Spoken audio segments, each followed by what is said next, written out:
വർഷം 2012 ഓഗസ്റ്റ് 20. രണ്ട് സുഹൃത്തുക്കൾ, റോസും എലിസബത്ത്, അവരുടെ ഹോംലാൻഡ് ആയിട്ടുള്ള എല്ലിക്കോട്ട് സിറ്റി മെയിൻലാൻഡിൽ ജസ്റ്റ് അവരുടെ ടൗണിൽ നടക്കുവാണ്. നാളെ അവർക്ക് അവിടെയുള്ള സ്ഥലത്ത് പഠിക്കാൻ പോകണം. അവർ പഠിക്കുന്നത് രണ്ട് ഡിഫറെൻറ്റ് സ്റ്റേറ്റിലാണ്. പിന്നെ അവർക്ക് ലാസ്റ്റ് കിട്ടുന്ന ഈ ഒരു ദിവസമാണ്. ഏകദേശം അർദ്ധരാത്രിയോട് അടുക്കാറൊക്കെ ആ ഒരു ടൈമിലാണ് ഇവർ വാക്കിങ്ങിന് വേണ്ടി ഇറങ്ങുന്നത്. പിന്നെ അവിടെ കുറച്ച് ബിയർ കുട്ടികളൊക്കെ ഉണ്ട്. ഓക്കെ, അതൊക്കെ കഴിച്ചിട്ട് ചില്ല് ചെയ്യാന്നുള്ള രീതിയിൽ കൂടെയാണ് ഇവർ ഇറങ്ങിയത്. ഇവിടെ ഒരു സ്ഥിര സ്പോട്ടുണ്ട്, ഒരു ട്രെയിൻ ട്രസൽ എന്ന് പറയും. ട്രസൽ എന്താണെന്ന് വെച്ചാൽ പാലം, ട്രെയിൻ കടന്നു പോകാനുള്ള ഒരു പാലം. ആളുകൾക്ക് വേണമെങ്കിൽ സൈഡിൽ കൂടെ നടക്കാം. അങ്ങനെ ആളുകൾ സൈഡിൽ ഇരിക്കുകയൊക്കെ ചെയ്യും ചില്ല് ചെയ്യാനായിട്ട്. അവിടെ എല്ലാവർക്കും അറിയാവുന്ന ഒരു സ്ഥലം തന്നെയാണ്. ഒരു സൈഡിൽ പോയി ഇരുന്നു. അവിടെ പോയി ഇരിക്കുന്ന സമയത്ത് താഴോട്ട് നോക്കിയാൽ അവർക്ക് അവരുടെ ടൗൺ കാണാം. അപ്പോൾ ആ ഒരു രീതിയിലാണ് ഇതിൻ്റെ ഒരു കിടപ്പെന്ന് പറയുന്നത്. ആ ഒരു സ്ഥലം ഒരു കാരണവശാലും ട്രെയിൻ തട്ടില്ല. അവിടുന്ന് കുറച്ച് ഗ്യാപ്പ് ഉണ്ട്. അവിടെ മാറിയിട്ട് ആരെങ്കിലും അവർക്ക് ഇരിക്കാം. താഴോട്ട് നോക്കുമ്പോൾ അത് സിറ്റിയാണ്.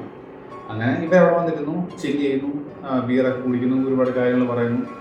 കാരണം അവർക്ക് ഇന്ന് കിട്ടുന്ന ലാസ്റ്റ് ഡേറ്റ് ആണ്. നാളെ അവർക്ക് അവരുടെ സ്ഥലത്ത് പഠിക്കാൻ വേണ്ടി പോകണം. അവർ അതിൻ്റെ ഓരോ കാര്യങ്ങൾ സംസാരിച്ചുകൊണ്ടിരിക്കുന്നതിൻ്റെ ഇടയ്ക്ക് റോസ് അവരുടെ ഫോൺ എടുത്തിട്ട് ഒരു ഫോട്ടോ എടുക്കുകയാണ്. ഇവരുടെ രണ്ടുപേരുടെയും കാല് താഴോട്ട് ഇട്ടിട്ട് ഇങ്ങനെ ജസ്റ്റ് ഇങ്ങനെ നമ്മൾ ആട്ടിക്കൊണ്ടിരിക്കുമല്ലോ.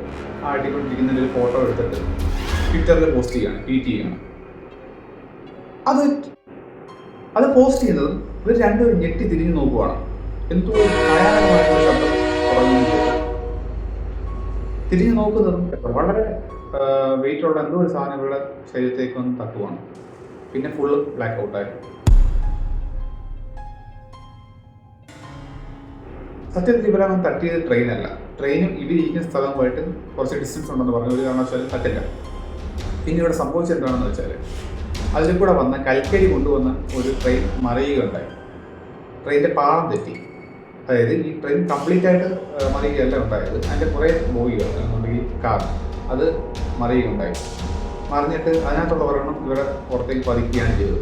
അതായത് എൻ്റെ ആ ഒരു കോളും ഇവരുടെ പുറത്തേക്ക് വന്ന് വീഴുകയാണ് ഉണ്ടായത്. ടൺ കണക്കിന് കാണാം ഒരു കാറിനകത്ത് ടൺ കണക്കിന് കോളാണുള്ളത്. അത് ഇവരുടെ ശരീരത്തിലേക്ക് പതിച്ചു. ശേഷം പിന്നെ ഇവരെ അതിൻ്റെ ഒരു കൂമ്പാരത്തിൽ നിന്ന് വലിച്ചെടുത്തപ്പോഴത്തേക്കും ഇവർ മരിച്ചു. പിന്നെ വൻ സെറ്റിൽമെൻറ്റ് കൊടുക്കുകയുണ്ടായി. ഒരു കമ്പനി, അത് ഏറ്റെടുത്ത് നടന്ന ഒരു കമ്പനിയുണ്ട്. അതിൽ ലോസ്യൂട്ടൊക്കെ ഫയൽ ചെയ്തു നെഗ്ലിജൻസിൻ്റെ പേരിൽ. വലിയ സെറ്റിൽമെൻറ്റ് ഈ രണ്ട് കുടുംബത്തിനും കൊടുത്തു.